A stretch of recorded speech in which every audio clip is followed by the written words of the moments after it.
Hello, everyone, and welcome to Dissecting Dance, Kicking It with Ren podcast, the podcast that opens up discussions about topics in dance. The goal of this podcast is to allow dancers and non-dancers alike to think about dance from new perspectives, as well as leaving room for discussion. Enjoy the show! Hello, everybody. Welcome to Dissecting Dance, Kicking It with Ren podcast. As you all know, my name is Ren, and we have a special guest, Danielle. Say hi. Hi, my name is Danielle Sampson, and I am a licensed therapist, licensed in New York and Pennsylvania. Awesome, great. And especially for it being Dance 2, I'm so excited that you wanted to be on the show today. Yeah, absolutely. Dance has been a really important part of my life since I was 5 years old, and I love thinking about and talking about kind of the intersections between dance and mental health. Definitely. I'm with you on that. And we'll definitely have a really good conversation today. I'm very excited. So, Yeah. would you mind giving the audience a little bit of, information about yourself? Just introducing yourself a little bit more.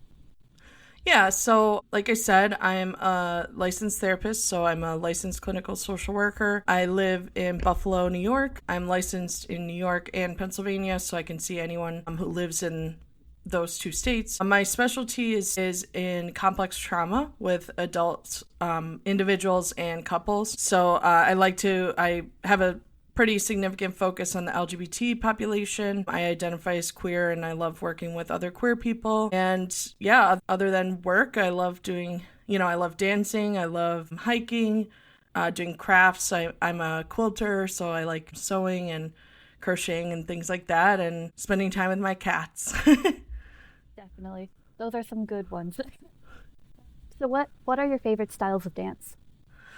Yeah, so I would say my overall favorite is tap. I've always loved tap.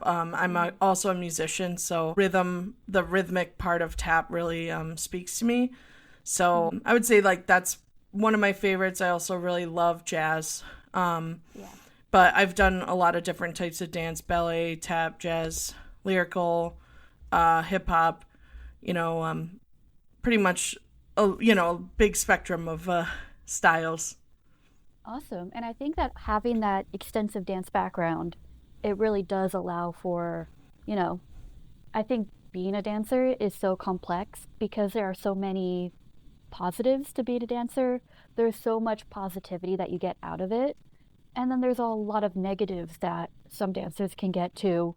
So having someone who specializes in complex trauma, I can imagine that you're pretty qualified to talk about that from the dance sphere. So, yeah. Sure. Yeah, no, absolutely. I mean, there's so many positive things that dance has brought to my life, I still have friends that I still keep in touch with that I grew up dancing with, and I think the social aspects are really amazing, the creativity, the physicality, obviously. Physical activity brings out endorphins and positive hormones in our body. So, there's so many of those like positive aspects that really can have a great, helpful impact on our mental health. Definitely. And I also know, like, from experience too, that a lot of times dance can be healing for people, like maybe people who've gone through trauma or any sort of anything or are struggling with something. I know that dance is really good for that too. I know that movement therapy is very much a thing, dance therapy, because it creates those endorphins that makes you happy. And so, yeah, dance is a beautiful way to also heal as well. Yeah, absolutely. Just that storytelling aspect can be really healing and powerful. Yeah.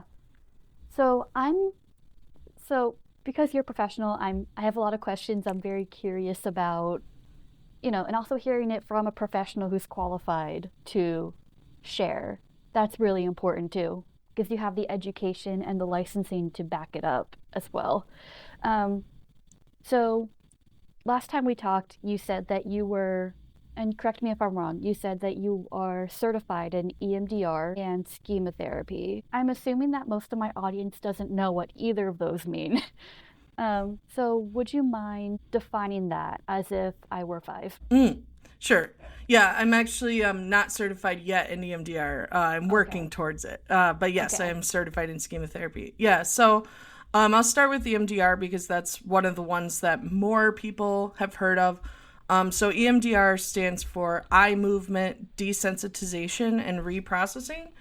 And so it's a type of therapy that was developed in the 1980s that was first found to be effective with treating PTSD in veterans, but its uses have really expanded since then. And so what EMDR does is it uses kind of a model of the brain called the adaptive information processing model. So it's basically an idea of how the brain processes memories and links them to beliefs about ourselves, right? So this model kind of says that our brains have an ability to process experiences and integrate them into our life and our viewpoints about life. And that leads to how we function, right? And so sometimes, if we have certain experiences that maybe are traumatic or might not necessarily even be traumatic, but maybe just something that we wish didn't really happen to us that did, they can this model kind of says that they can become stuck. So, these stuck memories can kind of link to other disturbing memories that we've had in our lives and kind of link to symptoms of anxiety or depression or PTSD, things like that. And so EMDR aims to help the brain process these stuck memories and kind of reducing their emotional impact so that we can lead to more healthy coping strategies and more healthy responses to, the world around us. Cool. Thanks. The way that I kind of interpreted that is kind of like Play-Doh, like dry, how have you played with Play-Doh? Yes, As of a course. kid? Have you used those little squeezer things where you put the Play-Doh in and you try to squeeze the Play-Doh through the little like Play-Doh spaghetti? What I think of when I think of EMDR is that when you press the thing down and the Play-Doh goes through, that represents a memory that's processed properly. And when it's not processed, usually, and when I think of a memory that's not properly processed, I think of Play-Doh that's just a little too dry. And it kind of gets like you said, it gets stuck or something's tangled and doesn't go through all crumbly. Yeah, all crumbly. Yeah. Just something isn't processed right. So when I think of EMDR, what I think of is the Play-Doh, softening up the Play-Doh a little bit so that it can fit through the little spaghetti squeezer. Yeah, absolutely. No, I love that. Thanks. That's how I like I told you earlier, it was a hyperfixation that I had. So can you tell us a bit about schema therapy? Yeah, so schema therapy is a type of therapy that was developed. This was around kind of the 90s, and it's based on the definition of what a schema is. So schema is, kind of like a worldview that's based on our life experiences. And so sometimes these schemas are positive. They're, adaptive, right? So a positive schema might be something like, oh, people are generally kind, right? That might be a positive schema, right? And that would be based on someone's life experiences and someone's needs in childhood being met. Now, if, their needs in childhood were not met, they may develop some maladaptive schemas. So some examples would be, there's one that's very common in dancers would be defectiveness. So, that belief of, oh, I'm not good enough, right? And that would be based on an unmet need in childhood. So what we do with these schemas is we identify them, we kind of use different strategies to challenge them and kind of meet those unmet childhood needs that have not been met thus far. So, a lot of times we'll use imagery work. So the client will imagine an experience in childhood, and we'll kind of adjust the image to meet the needs that were not actually met in real life, right? Or we'll do role play where we'll talk to those schemas and those beliefs and kind of, have conversations with them and practice how to confront those negative beliefs, right? And schema therapy works really well with EMDR. That's why I like doing both of them, because EMDR and schema therapy both address negative core beliefs that we have about ourselves that are typically formed earlier in life.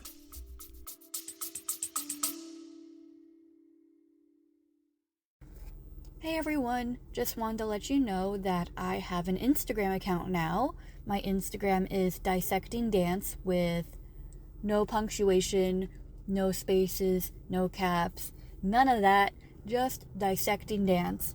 You can follow me on Instagram there for the most recent updates on episode releases. Thanks everyone, now back to the show. Got it, thank you.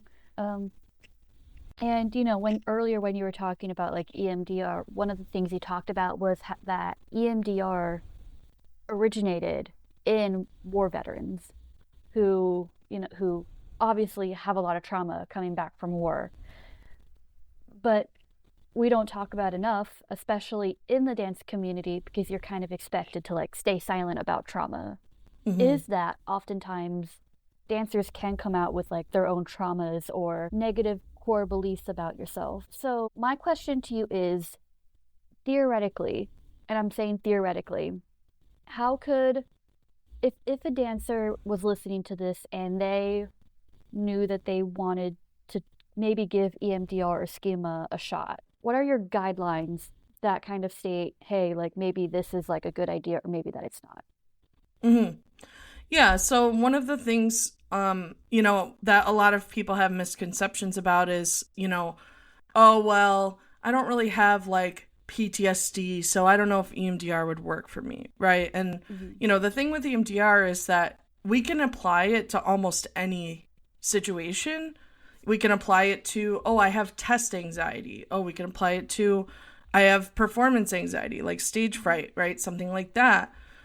We could apply it to, oh, I feel bad about myself, or, I feel not good enough in XYZ situation, right? So, I think we're just remembering that, EMDR can work for a lot of different people, even if you don't have like a quote unquote, big T trauma that, we might think of with PTSD. So another thing with EMDR is you want to make sure that you have adequate coping skills to kind of manage your emotions as they come up. Because with EMDR and schema therapy, when you're kind of opening up traumatic memories that maybe you've kind of pushed down and tried to avoid or cope with in other ways, right? Sometimes that can make them feel more raw before they're finished processing. So, sometimes people will say like, oh, EMDR gets worse before it gets better, right? And, and that can be true,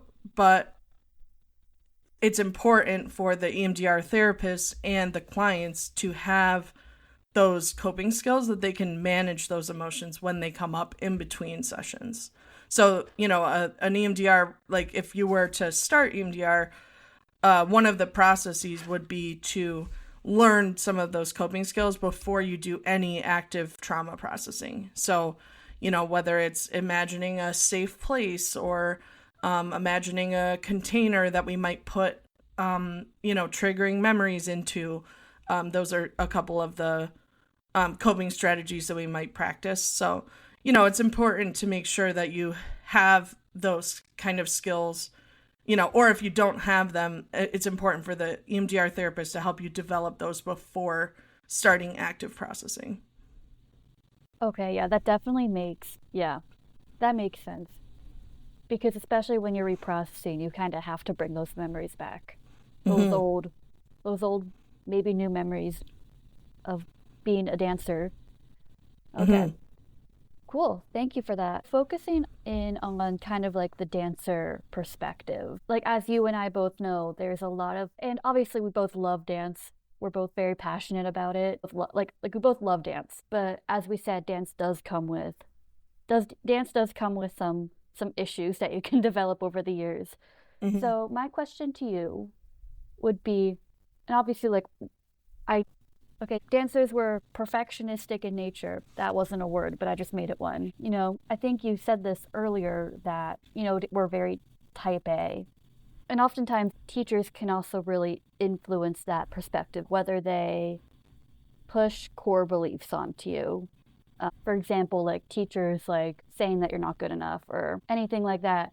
So I guess my question to you is like, if a dancer decides they want to do like EMDR, do you have any examples, kind of like what I said, that could make a dancer think, oh, like maybe I could get EMDR for that or schema and have it be effective for me? Mm-hmm. Sure.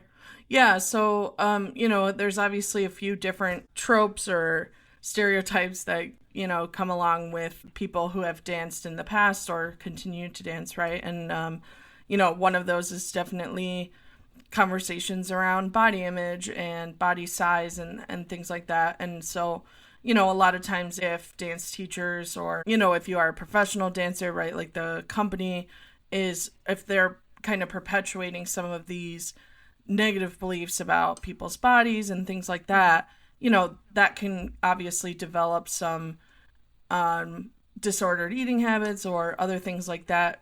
Definitely these negative core beliefs of like, oh, my body's not good enough, I need to change it, things like that. And so that would be an area where, you would definitely want, depending on the type of disordered eating habits that were coming about, working with someone who's specialized in eating disorders, but also EMDR could also help, or schema therapy could also help with some of those negative beliefs about like, oh, okay, something's wrong with me, something's wrong with my body, my body isn't good enough, etc. And I think that can, it's not just related to body size, but also maybe injuries, right?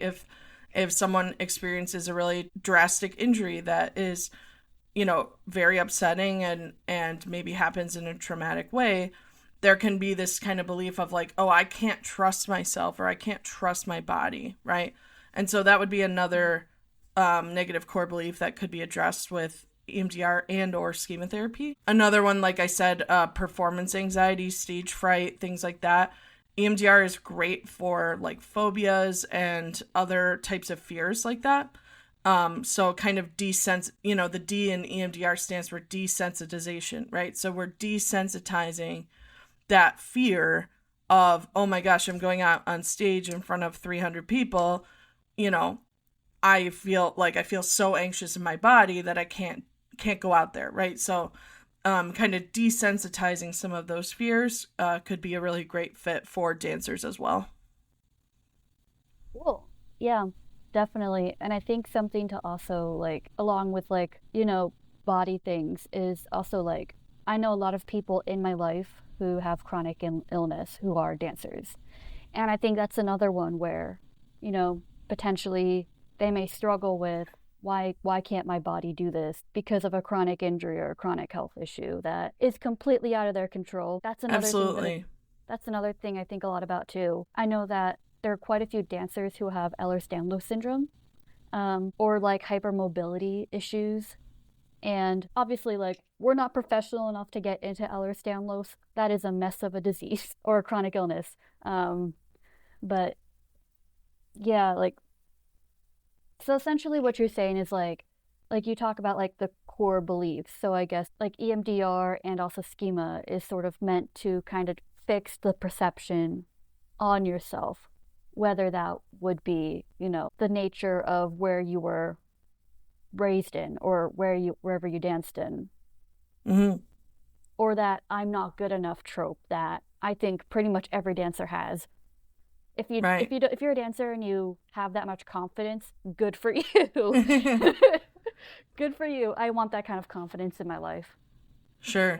Yeah, and I think it's important to note too that, sometimes we can look at that belief of I'm not good enough as something that strives us towards being better, right? Like a lot of times, when clients come in and are talking about this belief, whether it's related to school or sports or dance or another type of performance aspect, right? Like a lot of times they'll say, well, I needed that belief of I'm not good enough because that pushed me to work harder, and that pushed me to try to be better. And while that can be true, it can also have a really negative impact because, what happens when you achieve that, I finally learned this variation, for this ballet or whatever, like, then what? And then it's just like, okay, I'm striving. But then once you achieve it, a lot of times people feel kind of empty. They just don't, right. They feel like, oh, well, now what? I have to jump to the next thing that I have to push and push and push for, and so it's desensitizing or kind of addressing that belief of I'm not good enough is not necessarily going to hurt people's performance. I think a lot of times it can help people achieve performance in a healthier manner, right? So that they're not overworking, they're not causing injury because they're practicing too hard or things like that. They're not like staying up all night studying for a test or whatever, and that can actually have positive impacts, even though it might seem a little counterintuitive. Got it.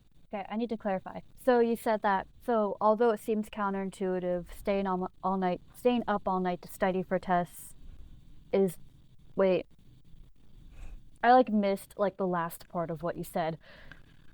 Can you get into that a little bit again? Mm-hmm. Yeah, so, a lot of times people have this belief of oh, I need to get 100% on this test, right? So I'm going to stay up all night studying, and the research shows that staying up all night studying, cramming or whatever often has a negative impact, right? Because you're not getting enough sleep, you're not retaining the information that you're studying, etc., right? So, desensitizing that belief of, oh, I'm not good enough, so I need to stay up studying all night, desensitizing that will actually help people to get a good night's sleep and retain more information, etc. And the same thing could be applied to dance, right? So, if you have a belief that, oh, I need to practice for 6 hours a day or 8 hours a day, otherwise I won't get this part in this dance or whatever, that could be risking injury. And so backing off of that, oh, I'm not good enough, that belief can actually help people approach dance and approach things in a more healthy manner. Does that make sense? Yes. Thank you for clarifying. Mm-hmm. I think that also reminds me of the cognitive psychology of things, where first off, sleep's important. It's hard out here in school and college nowadays. Sleep, children, please. But also there have been studies that have shown that instead of cramming in a short hour the day before an exam, or even dance has exams too. When I was in dance in college, I had movement exams where I had to replicate choreography. That is not something you can pull out at the last minute, because the memory in your body works very similar to the memory in your brain. Your body does hold memory of movements and feeling and stuff. But I think the perspective of also the time management factor too, where you have to give, I feel as for dancers specifically, and I feel dancers are mostly self-disciplined in this, but also making sure that you have time on other days or times, learning it in sections, the learning psychology of it. The quicker you learn the information, the quicker that it leaves, is what I like to say. Sure.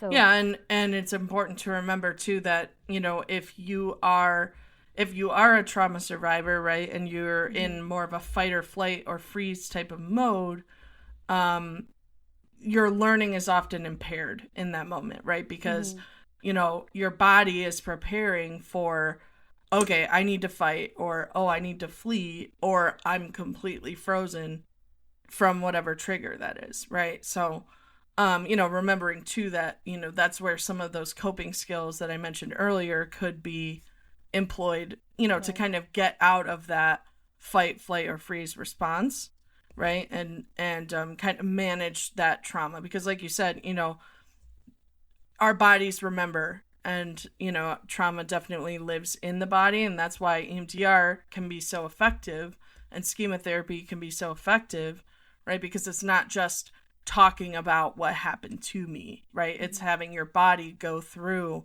actual trauma processing. Well, I know I definitely like experience this, and I know a lot of I have friends who've also experienced that feeling of walking into a dance class and constantly feeling like you're in survival mode, whether it would be due to trauma or whether it would be through just, being a perfectionist and not wanting to be vulnerable in making mistakes in that sort of way. So as a trauma therapy professional or just a mental health professional in that nature, what kind of, and also this isn't just for me, like I know people who are like this too. What would be your expertise on walking into a dance studio and trying to turn off that survival mode? Yeah, so I think it would be a lot of body focused coping strategies, right? So, one of the things that we do in EMDR, so they call it bilateral stimulation. So the EM in EMDR stands for eye movements. And so what you traditionally would do is watch the therapist would kind of move their finger side to side, and then your eyes would follow it, right? So a lot of people, especially now with telehealth, a lot of people don't use eye movements anymore, and that is fine. There are a lot of other ways of getting that bilateral stimulation. And so when you are entering that dance studio, right, one of the things you could do is, if you have your arms at your sides, just kind of tapping slowly back and forth, like left, right, etc., and taking some deep breaths. And that bilateral stimulation, that tapping, can have a calming effect on your body, right? As long as they're kind of slow taps, right? So left, right, etc. So that could be a very calming strategy that people could use, like if they are feeling anxious about entering a class or, meeting new people, things like that. Another thing would be to use some grounding techniques. So that could be either, there's one famous one called 5 4 3 2 1, where basically you name five things you can see, 4 things you can hear, 3 things you can touch, 2 things you can smell, and 1 thing you can taste. Obviously you might not be able to taste anything going into dance, but sometimes people will use like a sour candy or something like that for that. So that might be something for in the car on the way to the studio or something, but so that one can kind of get your mind off of whatever is causing you anxiety, right? And then one other one would be kind of like a grounding object. So for me, one of the things I noticed that I do is, if I have like if you're entering dance and you're wearing like a leotard and then maybe like a skirt or something that has like a gauzy material, like what I would do is I would kind of like rub that material in between my fingers, kind of like almost subconsciously, right? I didn't even realize I was doing it. But what that does is it kind of grounds you to the present moment and takes you out of your mind a little bit, and just kind of like focusing on, okay, I feel this material, it feels really smooth, it feels it has a little bit of texture to it, it's black, it's like noticing all the using your 5 senses to notice things about that, right? So that could be related to your clothes, it could be something else that if you're wearing something that has pockets, you could put something in your pocket, things like that kind of help with that grounding and just kind of like reorienting to the present moment. Cool. Awesome. Those are some really good ones. I do have a question about the bilateral stuff. So can you give me a more specific description on what that might look like for like specifically dancers? Yeah, so I mean it could be pretty much anything, as long as you're switching sides of your body from left to right. So you know, another thing people will do sometimes is they'll literally tap their feet back and forth. And that could have the same effect. So, you know, especially if you're in tap class, right? Like, you know, if you're entering tap class, you're feeling a little bit anxious, just kind of tapping left, right, left, right, left, right in a slower fashion, right? While also having the added benefit of warming you up, right? For class. But, you know, that it can also have that calming effect. So, you know, that would be, I always like to think of subtle ways that people can implement it because, you know, one of the traditional ways of implementing tapping is crossing your hands over your chest and kind of tapping back and forth like this. And while that can be nice because it kind of simulates like a hug and it feels like compression on your chest, right? Sometimes it's not always the most subtle way of doing it, and people might be like, why are you doing that? So that's why I like to think of other ways that are a little bit more subtle and not as noticeable. So, you know, arms at your sides, just kind of tapping your hands back and forth on your thighs or things like that. Or, you know, like I said, tapping your feet back and forth definitely could be some ways of implementing that.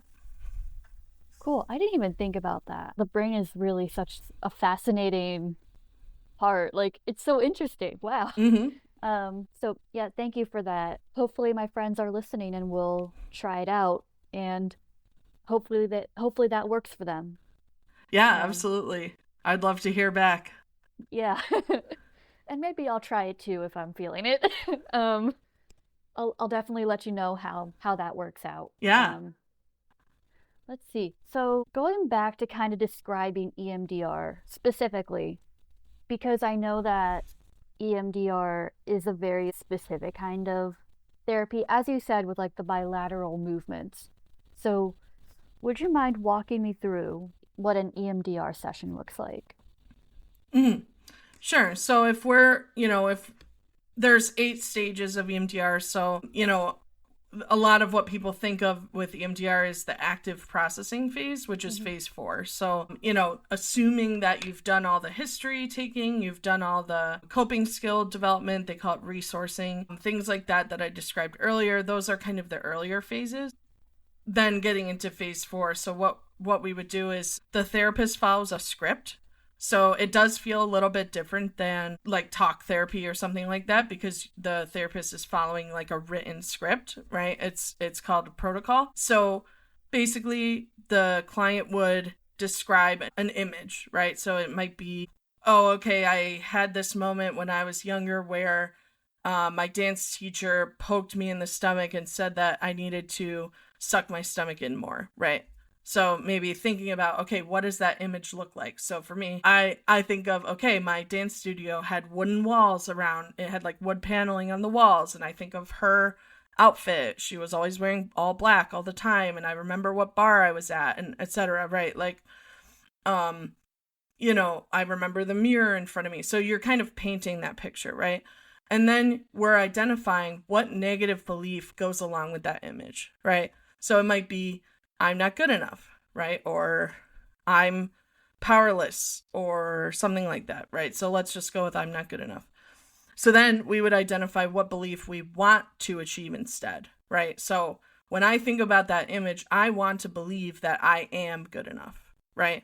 So it's usually the opposite of the negative belief, right?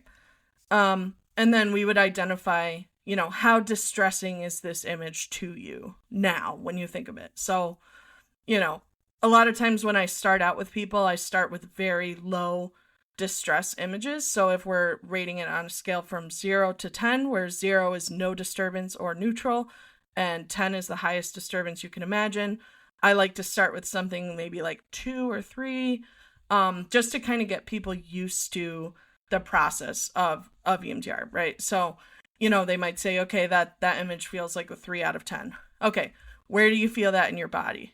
Right. And so then they might say, oh, I feel it in my chest, or oh, I feel it in my stomach, my head, I feel tension in my shoulders, whatever. Right. So then the therapist will say, okay, focus on that image and the negative belief associated with it.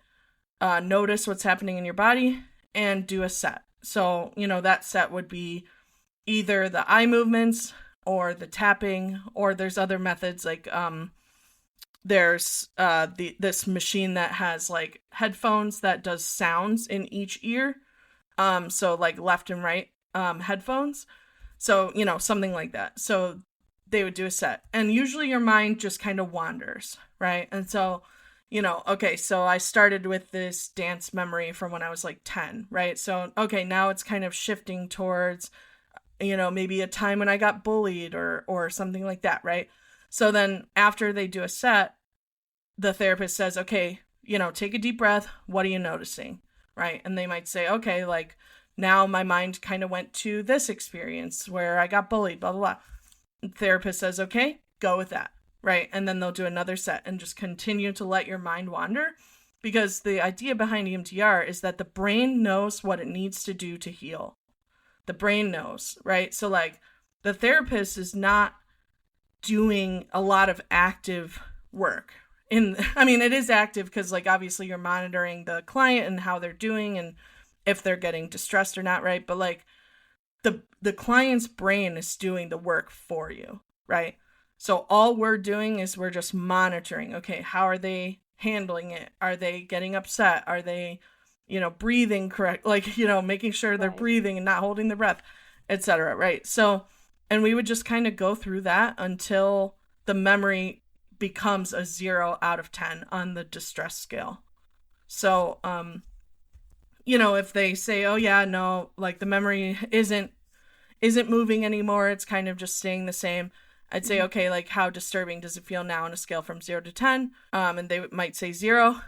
And then we would kind of, move on. There's a couple other stages after the active processing where then we install the positive belief. We do a body scan, which is basically just, having the client identify what sensations are coming up in their bodies, and then closure, right? So depending on the distress of the memory, some memories you can do in, 20 minutes.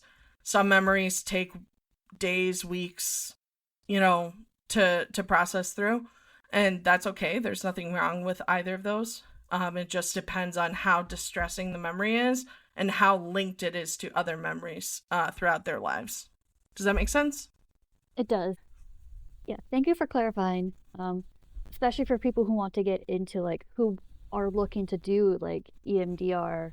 That's a really good thing for them to know. Because, like you said, like, whenever I think of EMDR, I think about someone holding up a finger and doing this. Yes. Like, and for audio listeners, I'm moving my finger left and right. Right.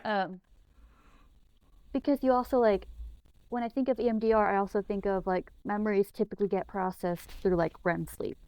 And for those of you who don't do psychology, when you're asleep and you're in REM sleep, that's where you dream. And when you're asleep and dreaming, your eyes actually move left and right as you're dreaming. So that kind of, like, yeah. This is really interesting. So I appreciate you, like, kind of talking more about, how all of that works. I think of the active processing, but there is so much more that it takes than, just doing that. You have to help them. Yeah, you can't leave them feeling too raw. Or right, they can't exactly. leave you feeling too raw, because that's rough. Yeah, and that's where some of the, the coping skills come in. So, like, if we're doing a really upsetting, really traumatic memory, it's very high on the distress scale, maybe like an 8 or something like that, right? Mm-hmm. Maybe we go through our hour-long session because typically EMDR, or typically insurance companies limit therapy sessions to 53 minutes. So anything more than that, they usually don't pay for it, right? So unless you're seeing a therapist that you pay privately, they're kind of limited to that 50 to 55 minute model. So okay, we have this very high distress memory. We start at an 8, maybe we only get down to a 5, right? So before the end of the session, what we're going to do is we'll use the container method of, okay, we're going to try and put that memory in a container. It's the, whatever container you make up, some people have different types of containers that they like to use, and we'll put it on the shelf, and that memory is going to stay there until we're ready to work with it again. So, we do a lot of of resources to kind of make sure that clients are okay in between sessions, especially when we're kind of addressing some of those more difficult memories. Right, definitely. And how often do sessions typically run for? You mean like, so typically I would do once a week, Okay. unless, I mean, I also provide therapy intensives, which are kind of a more intensive model of therapy where we might do a 3-hour intensive once a month or something like that. Some people like to do that better than the once a week model because it's a lot easier to get through these really high distress memories, right? You're not leaving them open for a week or 2 weeks or whatever in between sessions. So that could be another model. I do provide those intensives in New York and Pennsylvania. So, that could be another way. But typically, if you're seeing like a therapist that doesn't do intensives, typically it's 50 to 55 minutes once per week. Okay. So EMDR is the same way too. And Yeah, it's limited by insurance companies. So yeah. some people will do like if they're paying privately, sometimes people will do EMDR for 90-minute sessions. But again, insurance does not pay for that. So if you are using insurance, it's typically the 50-minute model. Okay, got it. Going off of the insurance questions, for people who do have insurance and they want to do EMDR, or maybe it just depends on the insurance company, but in your experience, how easy has it been for clients to get covered by insurance, whether it be through copay or covering it entirely? Mm-hmm. Yeah, so it really depends on the area where you live in terms of finding an EMDR therapist that accepts your insurance. I would say that, in an area that where I live in Buffalo, New York. So it's a little bit more of like, it's not a super high income area, right? It's not, it's not Beverly Hills or something Right. like that, or downtown New York City, right? So a lot of providers here do accept insurance. And so that that would be more accessible, right? The nice thing about technology nowadays, especially not post, but, post COVID lockdowns, we're not obviously post COVID, but, Right. post lockdown is that a lot more therapists are providing telehealth services, and those are being covered by insurance companies. So if you cannot find a provider in your specific geographic area that takes insurance, you can expand your search to all statewide and Yeah. use telehealth. And telehealth is, some people have concerns about like, oh, is EMDR effective over telehealth? And the research does show that it is equitable to doing EMDR therapy in person. There are some, obviously, like, you want to make sure you have a good connection. You want to make sure that you are doing video and not just telephone sessions. But overall, EMDR over telehealth is as successful typically as in person. So that could be another way for people to get it covered if no one in their specific location takes their insurance. That's good to know. That's really cool that that can work online too. That makes Mm-hmm. EMDR a lot more accessible, especially if you lead a very busy life. Or calling out my friends here, if you're in college and maybe you're too busy to make the commute to an EMDR therapist, you can do it Mm-hmm. online. And I think it can have benefits too of like I can be in my safe place, which is my Mhm. bedroom, with my pets, with my cozy blanket. That's my favorite blanket, right? Like you can kind of Yeah. be in a more comfortable space than you would if you're going to like an unfamiliar office or I'm stressed out because I couldn't find a parking spot or I had to take the train and like it was Mhm. delayed, right? Like there's all these like stressors that Right. can come about with attending in person. To me, it's totally the client's preference. Some people really prefer in person, and that's totally fine too. It just depends on what your preference is. Awesome. It's really great that you offer both. I've Mm-hmm. seen a lot of therapists out there that only do telehealth. It's so hard to find, in my state specifically, it's very hard to find an in-person therapist. Or maybe I'm just not looking in the right places, but um so it's really Sure. cool that you give your clients that option. Because like you said, there's a lot of there's a lot of factors that can go into whether someone wants to do a telehealth or if they want to come in person. There's a lot that goes into it. So I'm going to ask this like more in like a more general format. So if someone is looking for an EMDR person, therapist in their area, where would you recommend that people look?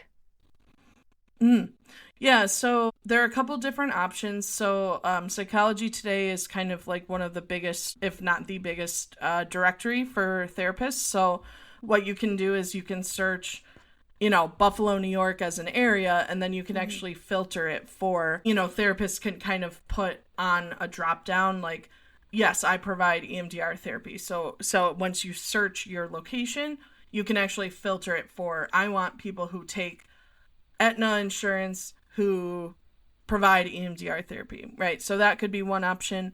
EMDRIA, which is the EMDR International Association, they also have a directory of EMDR therapists. Most of the people on that directory are certified. I think you might be able to join it even if you're not certified, but I think most people are certified on that list. So you can also go to that, I believe, let me look up the website. I believe it's just emdria.org. That could be another one where you could find an EMDR therapist. And then also just Google, obviously some people have websites outside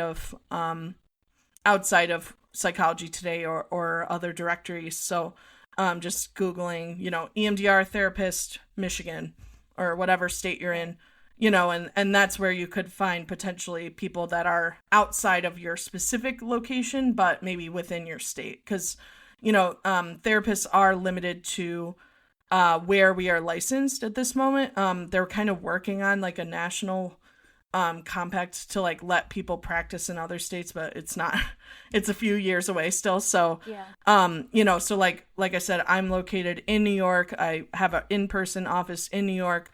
I'm also licensed in Pennsylvania, but I only provide virtual because I don't live there. So, but I'm not allowed to provide therapy in the other 48 states.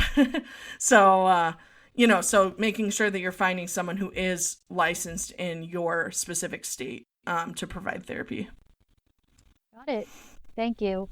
And like this really is like this conversation has really been like a mind-blowing sort of conversation, because not only are we like we're redefining what trauma looks like too. Anyone can, like you mentioned the term big T. In order to do EMDR, you don't have to have big trauma. Like you don't have to go through, like you don't have to be in war, you don't have to like see someone die, or like you don't have to experience trauma like that in order to do EMDR or Schema Therapy too.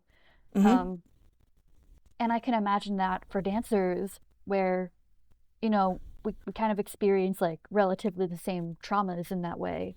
I can imagine too that this is also like groundbreaking to hear for dancers as well, because maybe there are dancers out there who fell out of love for dance because they have extreme trauma, whether it would be with their teachers or their studio or maybe with themselves. This is like a groundbreaking way of saying, hey, like, maybe there is this part of you that still loves to dance. You just need a safe place to process all these memories, and then maybe they can come back into dance and fall in love with it again. Yeah, that would be amazing. It's amazing how these negative beliefs really do have a negative impact on our bodies and our minds, obviously. And so, kind of desensitizing that and helping people to, get back to the things that they love and provide them joy, I think would be an amazing benefit. Definitely. It'd be really cool to see, like, I would love to hear a success story one day of a dancer who, of someone who left the dance industry or quit dance and then went to EMDR or Schema and, processed whatever happened and then coming back into dance stronger than ever. Like that would be such a cool thing to see. So absolutely. I appreciate you shedding light on this. Like what a cool thing what a cool thing. What a mind-boggling, groundbreaking. For sure. Thank you. So we are reaching the end of the episode. I just wanted to, the very last thing that I'll ask is like where we can find you. But aside from that, is there anything else you wanted to touch on that maybe we missed today? I think, really the biggest thing I wanted to emphasize is kind of what you just said, that you don't need a big T trauma to benefit from trauma therapy, so if there are beliefs or negative body sensations or things like that are bothering you, it's definitely worth exploring EMDR or schema therapy or IFS. There's plenty of other there's plenty of other trauma therapies that are effective. And so, I really think that they have life-changing effects. And so I would definitely encourage people to seek that out. Awesome. Thank you. And if anyone is in the state of, once again, my people, I'm in Maryland. So unfortunately, I can't recommend you to any of my friends. But for my listeners who are in New York and Pennsylvania, and maybe they're interested in working with you, how can people find you? Mm-hmm.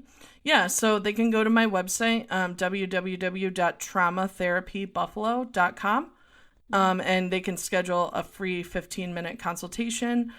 People also do travel to New York for intensives with me. So if you are interested in, a 3-hour or even like a weekend intensive, I do provide those for individuals and couples. So, as long as your feet are in New York or Pennsylvania at that time, I can provide that to you. So, setting up that free consultation would be the best way to get a hold of me. I also am on Instagram at Methodology Queen. So you can find me on Instagram as well. Cool. So what you're saying is like you don't have to live in other states. You just have to be in the state. You just have to be in New York and Pennsylvania when you're doing it. Right. Yeah. So especially for a state like Maryland, if you live close to the Pennsylvania border, just hop on over and do your like telehealth session from the Pennsylvania side of the border. Yes. It's like stay in a hotel somewhere.